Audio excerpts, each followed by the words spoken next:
Bakit maraming ayaw ng manual transmission?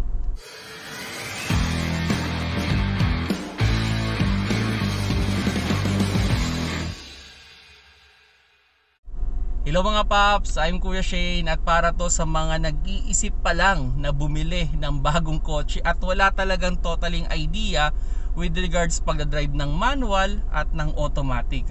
Well, ito lang there's no doubt mas madaling aralin ang pagdadrive ng automatic than manual.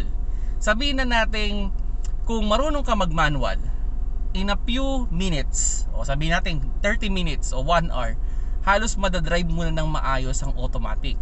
Pero pag natuto ka munang mag-matic at gusto mong mag-drive ng manual, pwede ko sabihin takes days, weeks or months pa bago mo ma-master. So yun nga, bakit nga ba ayaw ng iba mag-drive ng manual transmission? Isa sa mga top reason dyan is yung namamatayan sila ng makina. Kasi pag hindi tama ang pagkambyo mo, like for example, paahon, naka-higher gear ka pa, hinahirapan yung makina, there's a tendency na mamatay ang iyong makina.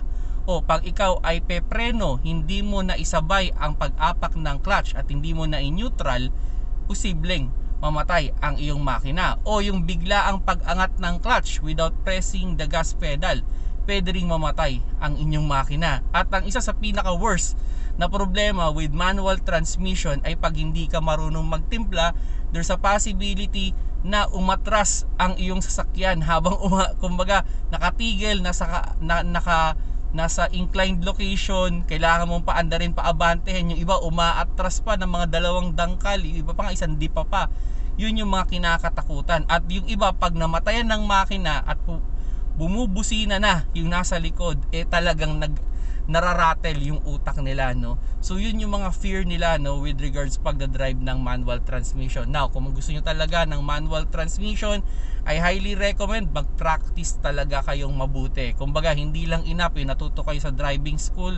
Kumbaga, it's a learning process, no? Yung tamang pagtimpla ng clutch, ng gas, yung tamang pag-gear, no? Yan, yung iba hindi kasi makalkula yung kanilang speed, no, based dun sa gear. Hindi nila marinig yung makina, hindi nila mapakiramdaman yung makina. Kasi pag manual transmission, kailangan mong pakiramdaman talaga yung sasakyan.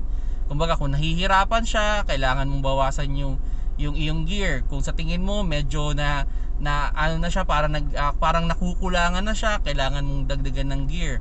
So kailangan mong maging isa dun sa sasakyan, no? At kumbaga dito rin naman sa manual transmission, pag hindi ka talaga marunong pa, there's a tendency na masunugan ka ng clutch. Pwedeng yung clutch mo na supposedly pang 100,000 kilometers, baka 40,000 kilometers pa lang ay sira na.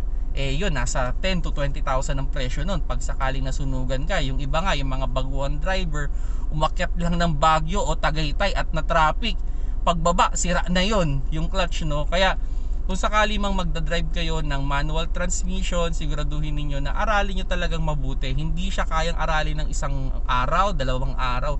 Talagang practice. Ako personally, sabihin na natin, hindi ko pa masabing master ako dyan kahit naka 200,000 kilometers na yung isa kong manual transmission na kotse, pero hindi ko pa masasabi na master ko na yan. Kumbaga, may mga chance pa rin na pwede ka pa rin mamatayan kahit sobrang tagal mo nang gumagamit ng manual transmission. So yun mga paps, no, yan yung mga takot ng mga nag-aaral mag-drive ng automatic transmission. Kaya yun, mapapaisip ka na siguro ngayon kung matic ba o manual ang gagamitin mo. Kung nagustuhan nyo yung video, paki-like na lang mga paps.